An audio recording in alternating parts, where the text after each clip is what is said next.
आगरा धर्मांतरण केस में बड़ा खुलासा हुआ है। धर्मांतरण गैंग का मुख्य आरोपी गिरफ्तार कर लिया गया है।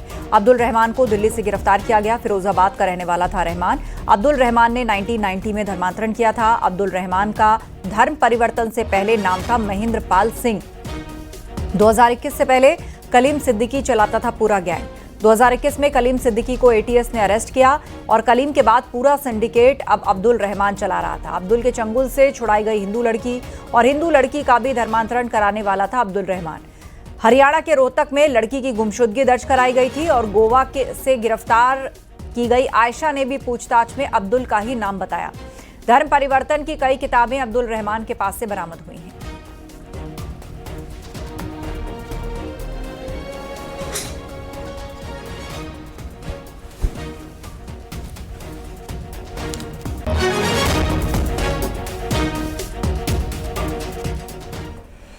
कांवड़ यात्रा में तोड़फोड़ और उपद्रव करने के आरोप में योगी सरकार अब पोस्टर चस्पा करने जा रही है और कांवड़ यात्रा संपन्न के बाद उनके खिलाफ सख्त एक्शन होगा।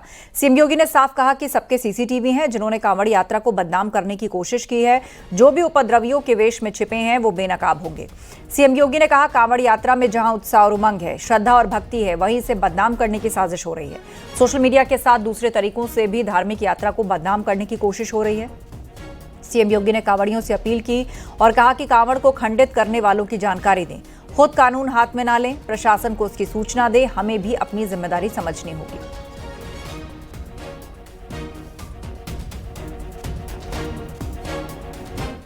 प्रशासन ऐसे तत्वों के खिलाफ सख्ती से निपटने का काम करेगा और हमने तय किया है पूरी कांवड़ यात्रा के दौरान जिसने इस पावन कांवड़ यात्रा को बदनाम करने के लिए कई उपद्रव का सहारा लिया है, तोड़फोड़ का सहारा लिया है, उनके सबके सीसीटीवी फुटेज हमारे पास है।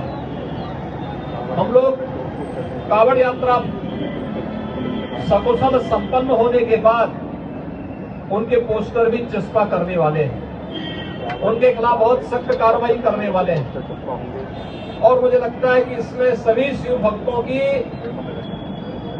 सहयोग की अपेक्षा हम रखते हैं। उधर डिप्टी सीएम केशव प्रसाद मौर्य ने कहा कि कांवड़ यात्रा बहुत अच्छे तरीके से चल रही है, लेकिन कुछ समाजवादी पार्टी के लोग गड़बड़ कर रहे हैं। कांवड़ यात्रा बढ़िया से चल रही है और कांवड़ यात्री जो भोले बाबा के सच्चे भक्त हैं वह सच्ची यात्रा कर रहे हैं। उसमें कुछ सफाई वगैरह घुस गए होंगे, वो गड़बड़ कर रहे हैं। डिप्टी सीएम ब्रजेश पाठक ने तीखा निशाना साधते हुए कहा कि एसपी के अराजक तत्व कांवड़ियों के भेष में घुसकर कांवड़ यात्रा को बदनाम कर रहे हैं। हमारी सरकार ऐसे लोगों पर सख्त कार्रवाई कर रही है। समाजवादी पार्टी के कुछ अराजक तत्व कांवड़ यात्रियों के भेष में घुसकर कांवड़ यात्रियों को बदनाम करने का काम कर रहे हैं। हमारी सरकार कानून व्यवस्था को लेकर बहुत ही सख्त है। जो भी कानून तोड़ेगा उसके खिलाफ कड़ी कार्रवाई होगी। स्वामी प्रसाद मौर्य के कांवड़ियों पर दिए गए बयान को कांग्रेस सांसद इमरान मसूद ने गलत बताया। साथ ही कांवड़ में उपद्रव करने वालों पर सीएम योगी के एक्शन की सराहना करते हुए कहा कि दूसरों को कष्ट देकर भक्ति नहीं होनी चाहिए।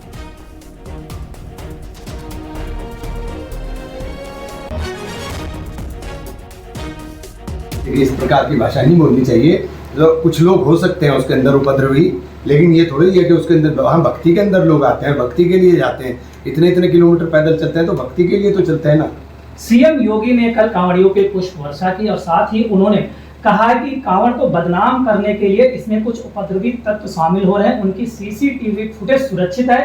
कांवड़ यात्रा समापन के बाद उनके पोस्टर चस्पा किया जाएगा और उन पर कार्रवाई भी होगी। क्या कहेंगे इस पे? देखिए, अच्छा है अगर करें कार्रवाई, क्योंकि ये एक हर साल की परंपरा है, तो ये परंपरा सही तरीके से निर्वहन हो, दूसरे को कष्ट दे करके आप भक्ति ना हो कि दूसरे को कष्ट हो, लोगों के साथ मारपीट हो, तोड़ फोड़ हो, तो उसके ऊपर ठीक है, मुख्यमंत्री जी का एक्शन अगर होगा तो अच्छा है। आपको लग रहा है कांवड़ यात्रा को बदनाम करने की साजिश चल रही है? नहीं, मुझे नहीं लगता कि कोई बदनाम करने की साजिश हो रही है या कोई डेलिबरेटली इस तरह का काम कर रहा है। मुरादाबाद में बिजली विभाग के 5 अफसरों पर बड़ी गाज गिरी है। ऊर्जा मंत्री एके शर्मा के कार्यक्रम में बिजली गुल होने के मामले में कार्रवाई करते हुए 5 अफसरों को सस्पेंड किया गया। दरअसल एके शर्मा एक कार्यक्रम के लिए मुरादाबाद पहुंचे थे और उस दौरान बिजली कट गई थी।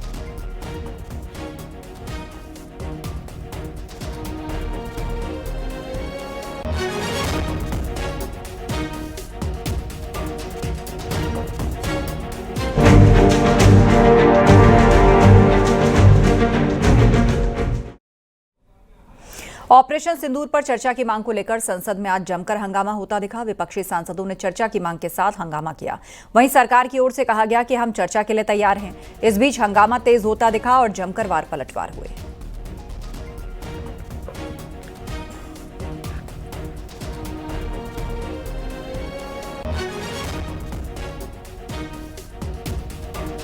सभी सम्मानित सदस्यों को मैं आश्वस्त करना चाहता हूं, इस रक्षा से संबंधित जिस विषय पर वो चर्चा चाहते हैं, जितनी भी बड़ी चर्चा चाहते हैं, जितने घंटे की भी चर्चा चाहते हैं, जैसा भी आपके द्वारा अथवा स्पीकर महोदय के द्वारा तय किया जाएगा, उसके तहत हम चर्चा करने के लिए पूरी तरह से तैयार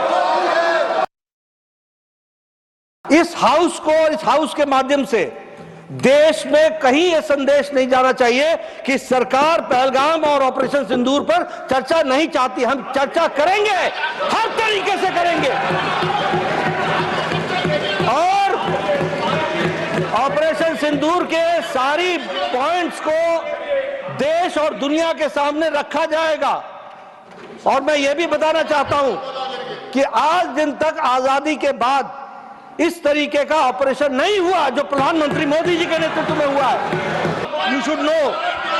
तो मैं ये बता रहा हूं कि सभापति जी श्रमिक भट्टाचार्य ने on our own under rule 167 operation Sindoor के बारे में चर्चा रखी है। बिजनेस एडवाइजरी कमेटी में आप समय तय करेंगे। भारत सरकार मोदी जी के नेतृत्व में हर बात की चर्चा करने के लिए तैयार है। और हम सभापति महोदय, आज बिजनेस एडवाइजरी कमेटी का टाइम भी तय किया हुआ है। 2:30 बजे सारा बीएससी का मेंबर्स का बैठक होगी और कौन कौन सा चर्चा करना है उसका भी निर्णय होगा। कल ऑल पार्टी मीटिंग में सारे पार्टी लीडर ने कहा है ज़्यादा चर्चा होना चाहिए। सरकार चर्चा के लिए बिजनेस लेके आ रहे हैं और ये नीचे कूद करके हंगामा कर रहे हैं। ये तो कोई तरीका नहीं है। हम लोग ने शुरू से अपील किया है कि मानसून सत्र में सार्थक चर्चा होना चाहिए और बिजनेस लेके सरकार आए हैं। अगर ऐसा हंगामा करेंगे तो हम बिजनेस पे चर्चा कैसे करेंगे। आज बिल भी लगा हुआ है और जो भी मुद्दे हैं बीएससी में तो हम लोग डिस्कस करेंगे मिलजुल करके, लेकिन संसद सत्र का पहला दिन इस तरह से हंगामा करना ये तो ठीक नहीं है। नाराबाजी करके इस तरह का समय का वो लोग दुरुपयोग कर रहे हैं, ये ठीक नहीं है। इसलिए मैं अपील करता हूं कि सरकार चर्चा के लिए रेडी है। आप लोग आ जाइए चर्चा के लिए, जो भी बोलना है खुल के मैदान में चर्चा करेंगे। ये हंगामा करने से कुछ नहीं होता है। चर्चा करना है तो आप लोग आ जाइए। सरकार तो रेडी है चर्चा के लिए। अपना दम लेकर के आप लोग चर्चा कीजिए, हम वेलकम करते हैं। हंगामा मत कीजिए, मैं अपील करना चाहता हूं।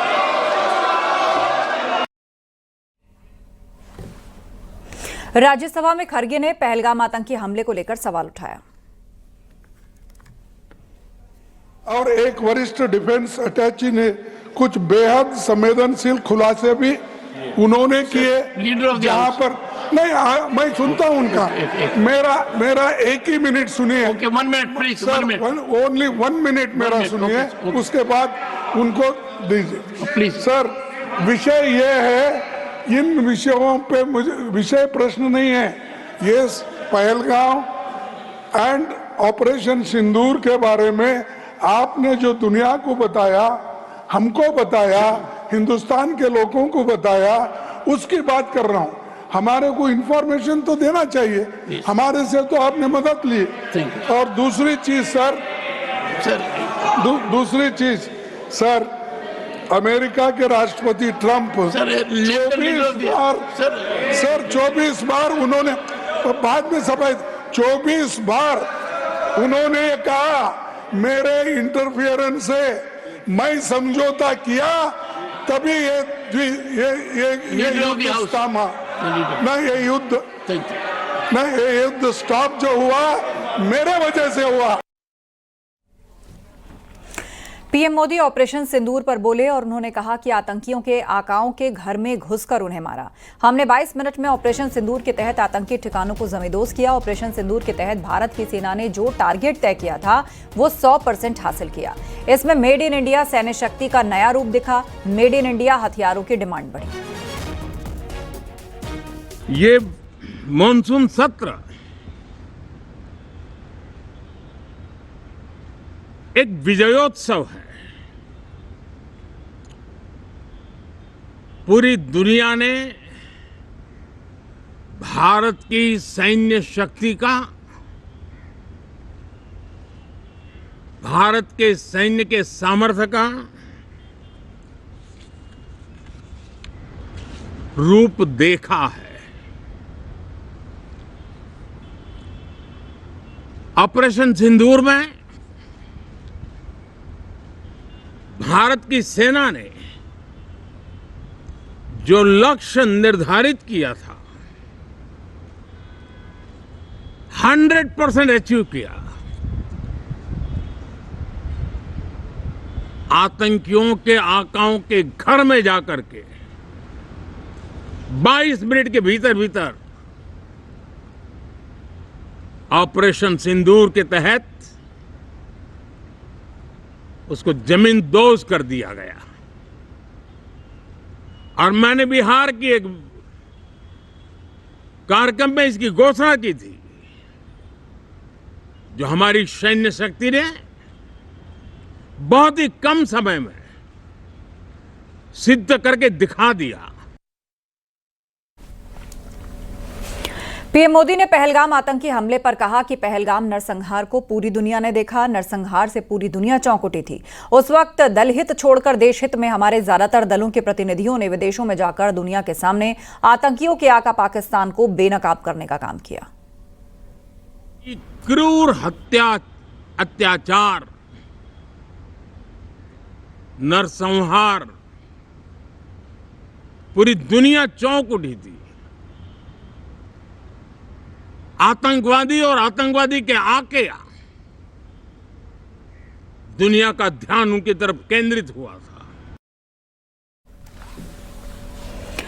नस्लवाद पर पीएम मोदी का बड़ा बयान। पीएम मोदी ने कहा, नस्लवाद को जड़ से उखाड़ फेंकेंगे। रेड कॉरिडोर अब ग्रीन ग्रोथ जोन में बदला है। बम और बंदूक के आगे संविधान विजयी हो रहा है। आतंकवाद हो, नक्सलवाद हो, कोई प्रारंभ में शुरू हुआ होगा, कोई बाद में शुरू हुआ होगा, लेकिन आज नक्सलवाद का, माओवाद का दायरा बहुत तेजी से सिकुड़ रहा है। माओवाद को, नक्सलवाद को जड़ से उखाड़ने के संकल्प के साथ देश के सुरक्षा बल एक नए आत्मविश्वास से, तेज गति से सफलता की ओर कदम रख रहे हैं। और मैं गर्व से कह सकता हूं, देश में सैकड़ों जिले नक्सल की चपेट में से निकल करके आज मुक्ति का सांस ले रहे हैं। हमें गर्व है कि बम, बंदूक और पिस्तौल के सामने हमारा देश का संविधान जीत रहा है। हमारे देश का संविधान विजयी हो रहा है। देश के उज्जवल भविष्य के लिए साफ दिख रहा है कि कल तक जो रेड कॉरिडोर थे वो आज ग्रीन ग्रोथ जोन में परिवर्तित होते नजर आ रहे हैं।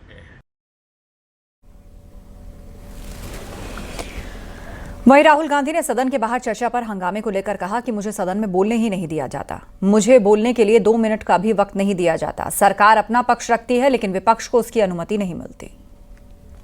जो हाउस में डिफेंस मिनिस्टर को बोलने देते हैं, उनके लोगों को बोलने देते हैं, मगर अगर विपक्ष का कोई कुछ कहना चाहता है तो अलाउड नहीं है। मैं लीडर ऑफ अपोजिशन हूँ, मेरा हक है, तो मुझे तो कभी बोलने ही नहीं देते हैं। तो ये ये एक नया अप्रोच है। हाँ, सरकार चर्चा तो होगी, अगर वो अलाउ करेंगे तो होगी, मगर इशू ये है कि कन्वेंशन कहता है कि अगर सरकार के लोग कुछ बोलें तो हमें भी स्पेस मिलनी चाहिए। हम 2 शब्द कहना चाहते थे, मगर विपक्ष को ये अलाउड नहीं है। वहीं प्रियंका गांधी ने भी बयान दिया कि आखिर क्यों लीडर ऑफ ऑपोजिशन को बोलने से रोका जाता है। तो करें चर्चा, बोलने दें एलओपी को, क्यों नहीं बोलने देते? अगर हर चीज़ के लिए तैयार है तो लीडर ऑफ ऑपोजिशन का मुंह बंद क्यों कर रहे हैं? खड़े हैं बोलने के लिए, बोलने देना चाहिए।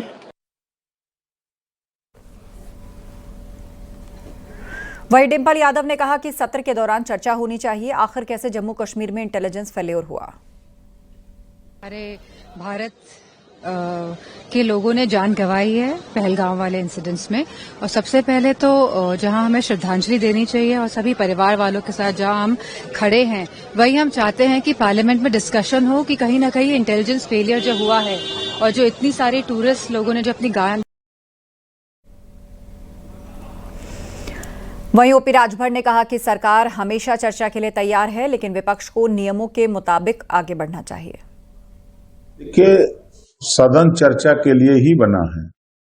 किसी भी बिंदु पर अगर चर्चा विपक्ष करना चाहे, कोई भी करना चाहे, तो सरकार तो चर्चा करने के लिए तैयार है। और हमेशा सदन की गरिमा है कि सदन में किसी भी बिंदु की चर्चा हो सकती है। भाजपा के वरिष्ठ नेता मुख्तार अब्बास नकवी ने सदन में हंगामे को लेकर कहा कि विपक्ष चर्चा नहीं, चुहल करना चाहता है। As a parliamentary affair minister के जितना मेरा अनुभव है, उसमें जो है वो बहुत सी चीज़ों में सरकार सहमत होती है, लेकिन चेयर उसकी अनुमति जो नियम होते हैं, जो संसदीय प्रावधान होते हैं, उसके तहत नहीं देती कभी कभी। तो सरकार की सहमति और साथ ही साथ चेयर की अनुमति दोनों महत्वपूर्ण है संसदीय जो व्यवस्था है उसमें। लेकिन आप अगर शर्तों के साथ शुरू से ही शरारत करेंगे तो वो इस बात का जो है वो एहसास कराता है कि आप जो है वो चर्चा नहीं करना चाहते, बल्कि जो है वो केवल जो है वो चुहल करना चाहते हैं। आप जो है वो खर्चा रुपया और चर्चा चवन्नी की सनक और सियासत में चकनाचूर है। जस्टिस वर्मा के खिलाफ संसद के मौजूदा सत्र में ही महाभियोग प्रस्ताव लाया जा सकता है, और खबर यह है कि महाभियोग लाने के लिए सांसदों के द्वारा किए गए हस्ताक्षर की कॉपी आज लोकसभा स्पीकर को सौंप दी गई है। इसकी रिपोर्ट।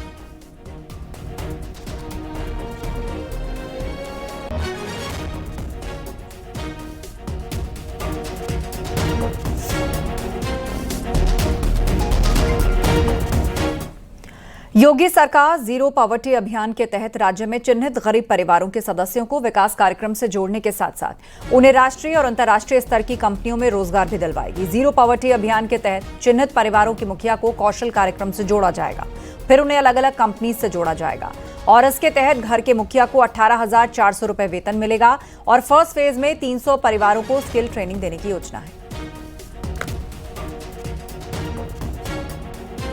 उत्तर प्रदेश में गरीबी दूर करने के लिए योगी सरकार लगातार बड़े कदम उठा रही है। मुख्यमंत्री योगी आदित्यनाथ ने जीरो पॉवर्टी योजना भी शुरू की थी, और अब सरकार इस तैयारी में है कि जो गरीब परिवार हैं उनको आत्मनिर्भर बनाया जाए, और इसके लिए जीरो पॉवर्टी के तहत जो परिवार आते हैं उनके जो परिवार के मुखिया होंगे उनको बाकायदा प्रशिक्षण देकर, अलग अलग विधाओं का प्रशिक्षण देकर कौशल विकास मिशन के तहत उनको प्रशिक्षित किया जाए, और उनको 18,400 रुपए का मासिक वेतन हर गरीब परिवार के मुखिया को देने की तैयारी योगी सरकार ने की है, और इसका पूरी प्रस्ताव तैयार हो गया है। पहले फेज में 300 परिवारों को ये मौका मिलेगा। इसके पीछे सीधे तौर पर योगी सरकार की मंशा यह है कि गरीब परिवारों को आत्मनिर्भर बनाया जाए। कैमरामैन मनोज शाही के साथ संकेत मिश्रा, न्यूज़ 18 लखनऊ।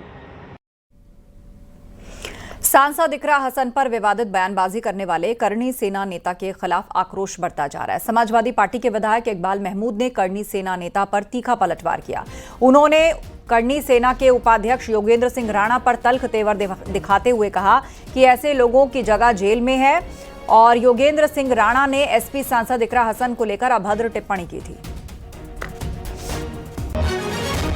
लुच्चे लफंगे लोग हैं, ये इनकी जगह जो है जेल के अंदर होनी चाहिए। इस तरह का फिर मैं तो ये कहूँगा कि हमारे समाज के में सभी वर्ग के लोग रहते हैं। मैं हिंदू समाज के उन लोगों से अपील करूँगा कि जो इस ऐसी बातों को जो विरोध करते हैं वो सामने आए और वो इस व्यक्ति का विरोध करें और इसको जेल में डलवाने की कोशिश करें, बयानात दें अपने। वो इस तरह का जो घृणात्मक उसने बयान दिया है वो निंदनीय है, अशोभनीय है और काबिल मजम्मत है। ऐसे आदमी को जेल के अंदर के अलावा कोई और जगह नहीं रहने के लिए। मैं समझता हूं कि हमारे उत्तर प्रदेश की सरकार के मुखिया को चाहिए कि वो इसका संज्ञान लें और सख्त से सख्त कार्रवाई करें। गोरखपुर में कांग्रेस कार्यकर्ताओं में झड़प हुई। कांग्रेस जिलाध्यक्ष के समर्थकों पर धक्का मुक्की करने का आरोप है। दरअसल कांग्रेस के राष्ट्रीय महासचिव अविनाश पांडे गोरखपुर मंडल के कार्यकर्ताओं के साथ बैठक करने आने वाले थे और इसमें कांग्रेस कार्यकर्ताओं में झड़प हो गई। पार्टी नेताओं का आरोप है जिलाध्यक्ष गुंडागर्दी पर उतारू हो गए। उन्होंने उन्हें हटाने, जांच कराकर लोगों के ऊपर कार्रवाई की मांग की। कांग्रेस को मजबूत करने के लिए काम करिए आप लोग, और कांग्रेस मजबूत होगी तभी हम लोग सत्ता में या लड़ाई लड़ सकते हैं। बाकी केवल स्लीपर सेल की अगर मजबूती होगी तो कांग्रेस खोखला हो जाएगा। बस इतना कहना था कि विनोद पांडे और शिरीष उपाध्याय और कलंजर त्रिपाठी, राजेश तिवारी के इशारे पर अभद्रता करना शुरू करे, हाथापाई करना शुरू कर दी। हेलमेट से भी मारे, मुझे गाली देकर कार्यालय से मुझे भगा दिया गया कि भाग जाओ मेरा कार्यालय। ये दुर्भाग्यपूर्ण घटना थी। और वक्त एक ब्रेक का है, जल्द लौटेंगे।